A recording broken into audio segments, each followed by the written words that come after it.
پگھلنا علم کے خاطر مثال شمع زیبا ہے، پگھلنا علم کے خاطر مثال شمع زیبا ہے، بغیر اس کو ہم نہیں پہچان سکتے خدا کیا ہے۔ بڑی مبارکبادی علی جناب منور حسین صاحب کو کہ اپنے بیٹے کو عالم دین بنایا، دین کا دولہ بنایا ہے۔ آج ان سے کوئی پوچھے ان کا سینما کتنا چوڑا ہے تو شاید وہ بتا نہیں پائیں گے۔ ہمارے پھینکوں سے بھی زیادہ چوڑا ہو گیا ہوگا، ہے نا؟ ایک پھینکنے والا ادھر تھا، بولنگ پھینکتا تھا، ادھر ہے تو بہت کچھ پھینکتا ہے، تو وہ کہتا ہے 56 انچ ہے، آج 56 کا ڈبل ہوا ہوگا۔ منور صاحب سے پوچھ لیجئے، جائیے، آپ پھولے نہیں سماتے ہوں گے۔ ان کا بیٹا جو دین کا دولہا بنا ہوا ہے، الحمدللہ، یہ ان کے لیے بڑی ہی خوش بختی کی بات ہے کہ انہوں نے اپنے بیٹے کو کسی دنیا دار کا غلام نہیں بنایا، کسی پیسے والے کے در پر بھٹکنے والا کتا نہیں بنایا، بلکہ انہوں نے اپنے بیٹوں کو رسول پاک کے علم کا وارث بنایا ہے۔ میں بڑے فخر کے ساتھ کہتا ہوں، جو دنیا کے دروں پر، دنیا والوں کے دولتوں کے دروں پر بیٹھ کر کے کتا بن کے نگرانی کرتا ہے، اس سے کہیں یہ غوث کا کتا بہتر ہے کہ نہیں؟ تو کسی نے کہا تھا پگھلنا علم کے خاطر مثال شمع زیبا ہے، بغیر اس کے ہم نہیں پہچان سکتے خدا کیا ہے۔ اور جسم سج تو سکتا ہے خوشنما لباسوں سے، یہ جسم اچھے اچھے لباس سے، آج ہم بھی اچھا پہن کے آئے، سب لوگ اچھا پہن کے آئے، تو شاعر کہتا ہے جسم سج تو سکتا ہے خوشنما لباسوں سے، جسم سج تو سکتا ہے خوشنما لباسوں سے، زندگی سنورتی ہے علم و فن کی گوہر سے۔ جسم کو آپ عمدہ لباس سے مزین کر سکتے ہیں، جسم کو آپ عمدہ لباس سے سجا سکتے ہیں، جسم کو آپ عمدہ لباس سے بہترین بنا سکتے ہیں، لیکن جسم کو آپ کپڑوں سے تو مزین کر لیں گے، اگر زندگی کو مزین کرنا ہے، اگر زندگی کو عمدہ بنانا ہے، پھر علم کی ضرورت پڑے گی۔ اور اسی علم کو جناب غلام محی الدین صاحب نے اپنے سینے میں بسایا، الحمدللہ۔ میرے آقا صلی اللہ علیہ وسلم کے پیارے دیوانوں، میں نے جس آیت کریمہ کی تلاوت کرنے کا شرف حاصل کیا ہے، اللہ فرماتا ہے یہ چائے ہوئے کا سسٹم 10 منٹ بند کر دے، ہماری تقریر کے بعد آپ چائے پلا لیں، معذرت چاہتا ہوں، دل مت آپ کا دکھے۔ ایک مرتبہ درود پاک پڑھیں، اللہم صلی علی سیدنا شفیعنا حبیبنا قریبنا مولانا محمد وبارک وسلم صلاۃ و سلام علیک یا رسول اللہ صلی اللہ تعالی علیہ وسلم۔ میرے آقا صلی اللہ تعالی علیہ وسلم کے پیارے دیوانوں، میں نے جس آیت مقدسہ کو پڑھنے کا شرف حاصل کیا ہے، اللہ فرماتا ہے اقرأ بسم ربک الذی خلق، اے محبوب آپ پڑھئے اپنے رب کے نام سے۔ اگر ہم دیکھیں تو یہ قرآن کا ایک ٹکڑا ہے، اگر ہم دیکھیں تو یہ ایک آیت کا ٹکڑا ہے، اگر ہم دیکھیں تو یہ قرآن مقدسہ کی ایک آیت کریمہ کی ایک چھوٹا سا ٹکڑا ہے، لیکن میرے آقا صلی اللہ علیہ وسلم کے پیارے دیوانوں، اس کے پس منظر میں اگر ہم جائیں، اگر اس کی حقیقت کو ہم تلاش کریں، اگر اس کے اندر ہم غوطہ زن ہو تو پتہ یہ چلے گا کہ یہ آیت کریمہ اللہ اکبر وہ آیت کریمہ ہے کہ جب اللہ نے اپنے پیارے حبیب کو اس دنیا میں مبعوث فرمایا، اس دنیا میں بھیجا، اس کے بعد جو سب سے پہلے گفتگو کی تھی، جو قرآن کے حوالے سے اللہ اکبر اللہ نے اپنے پیارے حبیب سے بات کیا تھا، یہ پہلی آیت ہے۔ حضرت جبریل امین لے کر کے نازل ہوتے ہیں اور عرض کرتے یا رسول اللہ اقرا پڑھئے، آقا فرماتے ما انا بقاری میں پڑھنے والا نہیں ہوں۔ اللہ اکبر، وہ فرشتہ جو سید الملائکہ ہے، جو وحی لے کر کے آتا ہے، قرآن کی آیت بھی لے کر کے آیا ہے اقرا محبوب پڑھیے۔ آقا فرماتے ما انا بقاری، میں پڑھنے والا نہیں ہوں۔ حضرت جبرائیل نے آقا نامدار کو اپنے آغوش میں لیا اور بڑی تیزی کے ساتھ دبایا اور دبا کر کے چھوڑ دیا۔ پھر عرض کرتے ہیں جبرائیل اقرا پڑھیے۔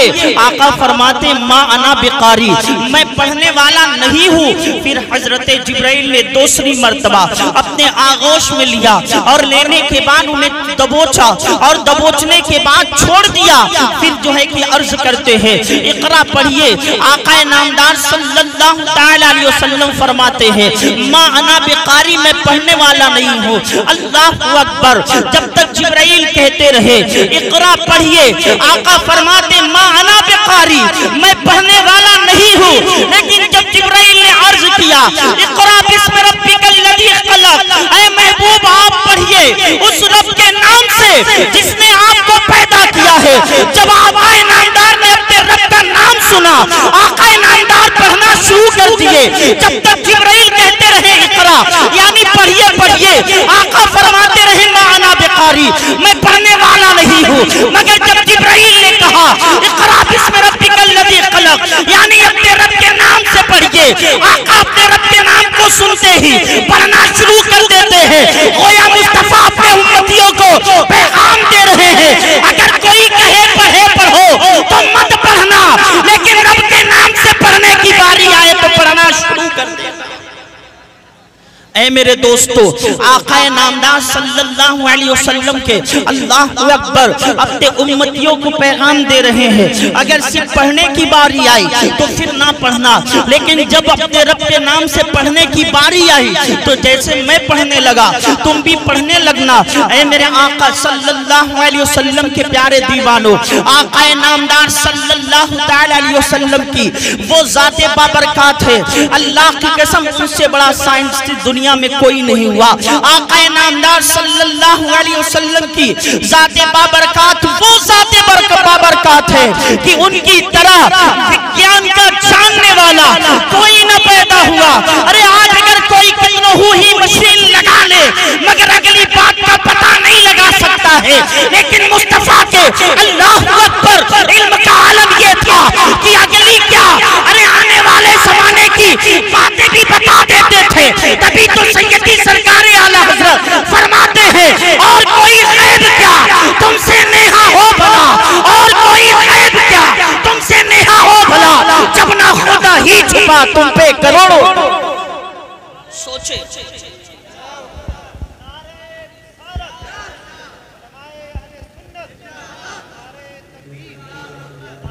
آج اللہ اکبر آج کا ماحول کیا ہے؟ آج لوگ اپنے بچوں کو رب کے نام سے پڑھانا نہیں چاہتے، آج لوگ اپنے بچوں کو مدرسوں سے جوڑا نہیں کرتے، لیکن ہم مبارکبادی پیش کرتے ہیں عالی جناب منور حسین صاحب کو جنہوں نے اپنے بیٹے کو عالم دین بنایا، رب کے کتاب کو پڑھایا، مصطفیٰ جان رحمت کی شریعت کو پڑھایا۔ میں انہیں مبارکبادی دیتا ہوں کہ آپ نے اپنے بیٹے کو اللہ اکبر کسی دنیا کا غلام نہیں بنایا ہے بلکہ غلام مصطفیٰ بنایا ہے، غلام خواجہ بنایا ہے، غلام غوث بنایا ہے، بلکہ پڑھ کے کہوں آپ نے اپنے بیٹے کو غلام مخدوم سمنا بنایا ہے۔ آگے پڑھ کے ترجمانی کروں مبارکبادی منور صاحب، آپ نے اپنے بیٹے کو غلام احمد رضا خان۔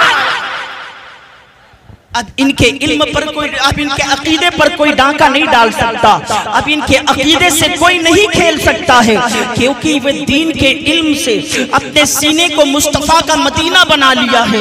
اللہ اکبر، ان علماء کی شان کیا ہوتی ہے۔ آج تو عوام میں اللہ میرا بیٹا حافظ نہیں بنے گا، میرا بیٹا مولانا نہیں بنے گا، بھیا کیوں نہیں بنے گا؟ ارے بن کر کے کیا کرے گا؟ 5000 4000 روپے پائے گا۔ اے میرے آقا صلی اللہ علیہ وسلم کے پیارے دیوانوں، اگر دنیا میں تم بستے رہو گے اور دنیا کے بارے میں سوچو گے اور دنیا کے غلام بنو گے تو پھر تمہیں یہی لگے گا کہ تمہارا بیٹا 4-5 ہزار کما رہا ہے، لیکن یاد رکھو اس دنیا کے متعلق آقا نے فرمایا الدنیا جیفتن والطالبها کلاب، یعنی دنیا مردار ہے اور دنیا کا طلب کرنے والا دنیا کا کتا ہے۔ ہے. آپ ذرا سوچو, آپ اپنے بیٹے کو دنیا کے لیے جس کے بارے میں آقا نے فرمایا کہ یہ مردار ہے, آپ اسے انگریزی تعلیم دے رہے ہو, آپ اسے مدرسے کے قریب نہیں لا رہے ہو. مگر یاد رکھو اے میرے آقا صلی اللہ علیہ وسلم کے پیارے دیوانو, جو دین کا علم حاصل کرتا ہے, جو دین کے علم سے اپنے سینے کو مزین کرتا ہے, اللہ کے نبی فرماتے ہیں کہ جو اپنے سینے کو جو ہے کہ علم سے مزین کیا کرتا ہے, اس کی شان یہ ہے کہ دنیا کی ہر چیز اس کے لیے دعائیں کرتی ہے. یہاں تک کہ چیٹیاں اپنے بلوں میں اس کے لیے دعائیں کیا کرتی ہیں. لا ایک ایسا اسٹوڈنٹ, ایک ایسا طالب جو علم کا تلاش کرنے والا ہو, جس کے لیے جو ہے کہ وہ چیٹیاں بھی اپنے بلوں میں دعائیں کرتی ہوں. لاؤ کسی کو کھڑا کرو میرے سامنے. یقیناً آپ نہیں کھڑا کر پاؤ گے, اور اگر کھڑا کرنا بھی چاہو گے تو کسی دارالعلوم سے کسی ایک کو لے کر کے آنا ہوگا اور کہنا ہوگا یہی وہ خوش بخت ہے جس کے لیے جو ہے کہ چیٹیاں بھی اپنے بلوں میں دعائیں کیا کرتی ہیں. آج لوگ کہتے ہیں اللہ اکبر, وقت اتنا نہیں ہے کہ آپ سے بڑی تفصیلی گفتگو کی جائے, لیکن میرے آقا صلی اللہ علیہ وسلم کے پیارے دیوانوں, آج علم دین کے نام پر اللہ اکبر لوگ ایکٹیو نہیں ہو رہے ہیں.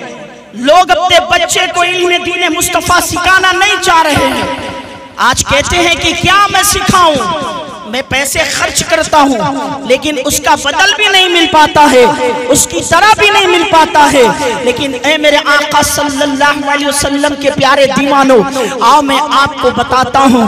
اللہ اکبر, دل میں تو بڑی ساری باتیں ہیں کہ میں آپ کو کیا کیا بتاؤں, لیکن آؤ ہم تمہیں بتاتے ہیں.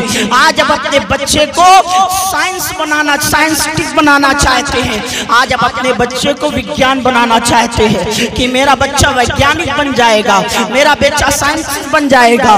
اللہ اکبر, بڑا نام ہوگا, بڑا کام ہوگا, لیکن یاد رکھنا کہ مدرسے میں پڑھنے والے طلبہ کا وہ مقابلہ کبھی نہیں کر سکتا ہے. یہ دنیا چاہے جتنی ٹیکنالوجی کے اعتبار سے ترقی کر لے, چاہے جتنی ترقی کر لے, لیکن آج بھی یہ دنیا جو سائنس کی دنیا ہے یا پھر کسی بھی چیز کی دنیا ہے, اللہ کی قسم میرے خواجہ کے کھڑاؤ تک پہنچی ہوئی ہے, میرے خواجہ کے کھڑاؤ تک پہنچی ہوئی ہے. آپ کہو گے کہ میرے خواجہ کے کھڑاؤ تک کیسے پہنچی؟ میں آپ کو بتاتا ہوں. آج ایک ویگیانک جو ریسرچ کیے, ابھی بہت پرانا زمانہ ہو گیا, اور ریسرچ کرنے کے بعد ایک ایندھن بنا ہے جس کا نام ہیلی کاپٹر یا جہاز ہے نا. اس جہاز کو بنانے میں بڑی مدتیں لگ گئی, خوردبین کا استعمال کیا, طرح طرح مشینوں کا استعمال کیا, اور مشینوں کو استعمال کرنے کے بعد جب جہاز کو وجود میں لائے, جہاز کو جب وجود میں لا دیے تو اس میں وائٹ پیٹرول ڈالے جو سب سے مہنگا پیٹرول ہے. اس وائٹ پیٹرول کو ڈال کر کے اس جہاز کو انہوں نے ہوا میں اڑایا. اللہ کی قسم, یہ سائنس والے صدیوں محنت کر کے, صدیوں مشقت کر کے جس جہاز کو تیار کیا وہ بغیر پیٹرول کے نہیں اڑ سکتا, بغیر وائٹ پیٹرول کے وہ ہوا میں خلاؤں میں پرواز نہیں کر سکتا. لیکن آؤ میرے خواجہ کی بارگاہ میں, جوگی جیپان جیسے ہی ہوا میں اڑتا ہے, خواجہ فرماتے ہیں اے میرے کھڑاؤ دیکھتا کیا ہے, اس کا دماغ ٹھکانے لگا دے. وہ کھڑاؤ اڑ گیا ہوا میں. یاد رکھو اس جہاز بھی ہوا میں اڑا ہے مگر وائٹ پیٹرول کے ذریعے, خواجہ کا کھڑاؤ بھی ہوا میں اڑا ہے فقط حکم کے ذریعے. تو مجھے کہنے دیا جائے تم کسی چیز کو ہوا میں اڑاتے ہو, صدیاں لگا دیتے ہو, میرا خواجہ ایک حکم میں اس کو ہوا میں اڑا دیتا ہے اپنی جھوٹی کو. تو پتہ یہ چلا صدیوں میں جہاں سائنس بھٹک کر کے صدیوں بعد پہنچی, وہاں میرے خواجہ کا کھڑاؤ پہلے پہنچا ہوا تھا.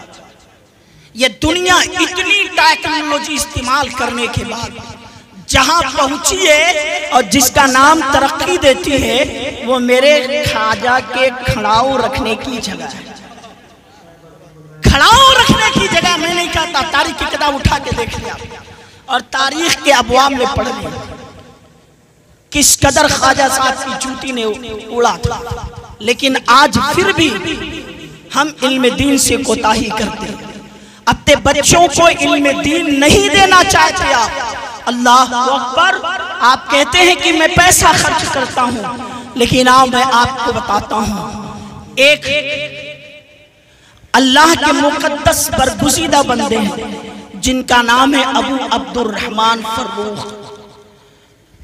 یہ خراسان کے مہم پر جاتے ہیں، ان کی بیٹی ان کی بیوی پیٹ سے تھی، بچہ پیدا ہونے والا تھا۔ ابو عبد الرحمن فروخ نے مہم پر جانے سے پہلے اپنے اہلیہ سے کہا دیکھو یہ 30,000 اشرفیاں ہیں، 30,000، ان 30,000 اشرفیوں کو سنبھال کر کے رکھنا، لیکن ضرورت پڑے تو آپ خرچ بھی کر لینا، اور میرے جانے کے بعد اگر بچہ پیدا ہوگا تو آپ اس کی پرورش کرنا، چاہے وہ لڑکی ہو چاہے وہ لڑکا ہو، آپ پرورش کرنا۔ اللہ اکبر۔ ابو عبد الرحمن فروخ گئے ہوئے ہیں جہاد میں، ادھر 4 مہینے گزرتے ہیں، 4 مہینے کے بعد ان کی اہلیہ کو بچہ پیدا ہوتا ہے، وہ لڑکا رہتا ہے۔ اللہ اکبر۔ ان کی اہلیہ نے ان کا نام رکھا ربی، ان کا نام ربی رکھا۔ اللہ اکبر۔ اب معاملہ کیا ہوا، باپ کو ادھر ادھر جہاد پہ جاتے جاتے ہر کبھی لڑائی ادھر مہم پر کبھی ادھر مہم پر، بڑی مدتیں لگ گئی، ادھر بچہ آہستہ آہستہ بڑھنے لگا۔ ماں اسی اشرفیوں سے ان کے اوپر خرچ کرتی رہی، انہیں عمدہ تعلیم دیا، بہترین تعلیم دیا، یہاں تک کہ وہ وقت کے امام بن گئے۔ اللہ اکبر۔ بڑی چھوٹی عمر میں 22 سال کی عمر میں وہ امام بن گئے، مسجد نبوی شریف میں لوگوں کو حدیث کا درس دینے لگے۔ ادھر باپ کو جہاد سے لوٹتے لوٹتے 24 سال ہو گئے۔ 24 سال کے بعد ابو عبد الرحمن فروخ بڑی شان کے ساتھ مدینے میں داخل ہوتے ہیں، اور جب مدینے میں داخل ہوتے ہیں ہاتھ میں نیزہ ہوتا ہے، اور نیزہ لے کر کے اللہ اکبر مدینوں کے گلیے سے ہوتے ہوتے اپنے گھر کے دروازے پر جاتے۔ 24 سال کے بعد لوٹے ہیں، بیٹا 24 سال کا ہو گیا ہے، وہ اپنے نیزے سے، یعنی جو نیزہ ان کے ہاتھ میں تھا اسی نیزے سے اپنے گھر کے دروازے کو کھولتے ہیں۔ ان کے بیٹے جو باپ بیٹے آپس میں پہچان نہیں رہے تھے، بیٹا تو ان کے جانے کے بعد پیدا ہوا تھا، جب وہ نیزے سے دروازہ کھولتے ہیں اللہ اکبر، امام ربی کہتے ہیں او شخص میرا دروازہ کیوں کھولتا، کیا تمہیں نہیں پتا اندر میری ماں ہے۔ اللہ اکبر۔ وہ ان کے والد گرامی تھے، وہ کہتے یہ تیرا گھر کیسے ہے، یہ گھر تو میرا گھر ہے، میں گیا تھا لڑائی پر واپس لوٹا ہوں، یہ گھر تو میرا گھر ہے۔ اللہ اکبر۔ باپ بیٹے ایک دوسرے کو پہچان نہیں لڑے، لڑائی ہو گئی، بڑی بحث ہو گئی، تمام لوگ اکٹھے ہو گئے۔ ماں اندر سے کھڑکی کھولتی ہے تو پہچان جاتی ہے میرا شوہر ہے، دونوں لوگوں کو اندر بلاتی ہے اور بیٹے سے کہتی ہے بیٹا ربی یہی تمہارے والد گرامی ہے۔ اللہ اکبر۔ باپ بیٹے دونوں آپس میں لپٹ کر کے بڑی روتے ہیں، بڑی روتے ہیں، ایک دوسرے سے محبت کرتے ہیں، ایک دوسرے سے شفقت کرتے۔ اللہ اکبر۔ محبت اور پیار کے بعد مسجد نبی شریف سے آذان آتی ہے، آذان کی صدا آتی ہے، آذان کی آواز آتی ہے۔ ماں کہتی ہے بیٹا ربی جا مسجد میں نماز پڑھا دے، جا مسجد میں نماز ادا کرا دے۔ امام ربی مسجد نبوی میں جاتے ہیں، ادھر ابو عبد الرحمن فروخ اپنے اہلیہ سے باتیں کرتے کہتے ہیں کہ میں نے 30,000 اشرفیاں دی تھی، وہ 30,000 اشرفیاں کہاں ہے، کیا آپ نے سنبھال کر کے رکھا ہے؟ ان کی اہلیہ کہتی ہے پہلے آپ بھی جائیے نماز پڑھ لیجئے، اور اس کے بعد میں آپ کو بتاؤں گی کہ وہ اشرفیہ کہاں ہے، وہ محفوظ ہے۔ جب شوہر نکلتا ہے گھر سے باہر اللہ اکبر، مسجد میں جاتا ہے، نماز ادا کرتا ہے، نماز ادا کرنے کے بعد امام ربی کا کام تھا ہر نماز کے بعد لوگوں کو درس دینا۔ کیا دیکھتا ہے کہ ایک لمبی قطار لگ گئی، پوری مسجد لوگوں سے بھر گئی، ایک شخص بڑی عالی شان ٹوپی لگائے منبر پر بیٹھے لوگوں کو حدیث کا درس دے رہا تھا۔ پوری پھر پوچھا امام ربی نے، امام عبدالرحمن فرخ نے پوچھا کہ ذرا بتاؤ وہ کون شخص ہے جو لوگوں کو نصیحت کر رہا ہے، لوگوں کو حدیث کا درس دے رہا ہے؟ کسی نے کہا وہ امام ربی ہیں، وہ آپ کے بیٹے ہیں۔ اللہ اکبر! باپ نے دیکھا تو دیکھنے کے بعد دل خوش ہو گیا اور کہا خدا تیرا شکر ہے تو نے میرے بیٹے کو امام بنایا ہے۔ گھر جاتے ہیں اور جانے کے بعد اپنے اہلیہ سے کہتے ہیں وہ 30,000 اشرفیاں کہاں ہے لا کر کے دو۔ بیوی کہتی ہے آپ نے مسجد میں کوئی منظر دیکھا ہے؟ کہا ہاں دیکھا ہے۔ کہا کیا دیکھا ہے؟ کہا یہی دیکھا ہے، میرا لاڈلا ممبر پر بیٹھ کر کے لوگوں کو حدیث کا درس دے رہا ہے، لوگوں کو حدیث کا سبق پڑھا رہا ہے۔ تو اہلیہ کہتی ہے میں نے ساری اشرفیاں بیٹے کے تعلیم پر خرچ کر دی ہے۔ تو شوہر کہتا ہے ارے مبارکبادی ہو آپ کو، آپ نے میری اشرفیاں ایسی جگہ خرچ کی ہے اس سے بہتر جگہ خرچ کرنے کی کچھ اور ہو ہی نہیں۔ ذرا سوچے وہ تعلیم کے لیے انہوں نے خرچ کر دی تھی۔ شوہر کہتا ہے اس سے بہتر کوئی جگہ ہی نہیں ہے جہاں آپ خرچ کرتی، مجھے فخر ہے میرا بیٹا حدیث کی تعلیم دے رہا ہے۔ امام اوزاعی اللہ اکبر، امام مالک اللہ اکبر، یہ لوگ ان کے شاگرد تھے۔ ذرا سوچو وہ کہتے ہیں کہ میرے بیٹے کے اوپر جو پیسہ خرچ کیا گیا وہ پہنچا سب سے بہترین جگہ، یعنی اس پیسے کو خرچ کرنے کا سب سے بہترین جگہ وہی ہے جہاں آپ نے خرچ کیا ہے۔ لیکن آج ہم اور آپ اپنے بیٹے کو عالم کیوں نہیں بناتے؟ آج ہم کہتے ہیں کہ اگر ہم پیسہ خرچ کریں گے میرا بیٹا کیا کمائے گا؟ یہ تو وہی بات ہو گئی کہ انسان رزق تو تلاش رہا ہے مگر رزاق کو چھوڑ کر، جو رزق دینے والا ہے اسے چھوڑ دیا ہے اور رزق کی تلاش میں نکل پڑا ہے۔ اے میرے آقا صلی اللہ علیہ وسلم کے پیارے دیوانوں، زیادہ اور بولوں تو ادب کے خلاف ہوگا۔ پیر طریقت بیٹھے ہوئے ہیں، پھر آپ کبھی موقع دیں گے اور مائک بڑھیاں لگائیں گے تو انشاءاللہ تقریر آپ کو سنائی جائے گی۔ لیکن اتنی گزارش ہے آپ سے کہ آپ تمامی حضرات اپنے بچوں کو مدارس سے جوڑے، اپنے بچوں کو دین کی تعلیم دیں۔ دین کی تعلیم دینے کے بعد آپ اسے ڈاکٹر بھی بنائیں، آپ اسے انجینئر بھی بنائیں، آپ اسے پروفیسر بھی بنائیں، لیکن پہلے دین کی تعلیم ہو پھر دنیا کی تعلیم ہو، تاکہ آپ کے بیٹے کی نماز پڑھنے کا ڈھنگ بھی بہتر ہو، نماز کا طریقہ بھی جانے، نماز کا سلیقہ بھی جانے۔ آپ اس دنیا سے چلے جائیں اور آپ کی نماز جنازہ پڑھانے کی باری رہے، اپنے بیٹے کی اتنی تعلیم دے دو اگر کوئی نہ آگے بڑھے تو آپ کا بیٹا آگے بڑھ کے آپ کی نماز جنازہ پڑھا دے۔ اتنی آپ اپنے بیٹوں کو علم کی تعلیم دو۔ علم کی تعلیم، اللہ اکبر، بہت کچھ بتانے کو دل کر رہا ہے، وقت ہی نہیں ہے کہ بتائیں، لیکن بس ساری باتوں کو ان دو جملوں میں آپ سے کہنا چاہوں گا، صرف ان دو جملوں میں، کہ آپ اپنے بیٹے کو علم دین سکھائیے، علم دوست بنائیے، اور اسی طرح اپنے بیٹے کو دین کا دولہا بھی بنائیے، دین کا دولہا بھی بنائیے۔ یہ پگڑی کپڑے کی ہے، لیکن اللہ کی قسم ان کی والدہ نہیں ہے، انتقال کر گئی۔ آج ان کی روح ان کے قبر سے مچل مچل کر کے اس منظر کو دیکھتے، اور ان کے سر پر پورے طریقہ کے ہاتھ سے جو دستار ہوئی ہے، اللہ کی قسم اس کے فیض سے ان کے والدہ محرومہ کو، اس کی برکت سے انہیں فیض ملتا ہوگا۔ ان کے قبر کو اللہ سیراب کر رہا ہوگا، اس لیے کہ ایسا ہو ہی نہیں سکتا کہ اس کا بندہ یہ غلام محی الدین یہاں اللہ کو رحمان و رحیم کہے، دنیا میں پرچار کرے میرا رب رحمان و رحیم ہے، اور وہ رحمان و رحیم ان کی ماں کے قبر میں عذاب نازل کرے، ایسا ہو ہی نہیں سکتا۔ یقین مانیے ان کی ماں کی روح آج خوش ہو رہی ہوگی۔ دعا اللہ کی بارگاہ میں کہ مولا تعالیٰ انہیں صراط مستقیم پر چلائے اور جس طریقے سے یہ نائب رسول بنے ہیں اسی طریقے سے انہیں بن کر رہنے کی توفیق فرمائے، اور اس بزم کے صدقے اور علماء کے بیان کی صدقے مولا ان کے والدہ مرحومہ کے تمام صغائر کبائر گناہوں کو معاف فرما کر ان کے قبر کو جنت الفردوس کی ایک کیاری بنا دے۔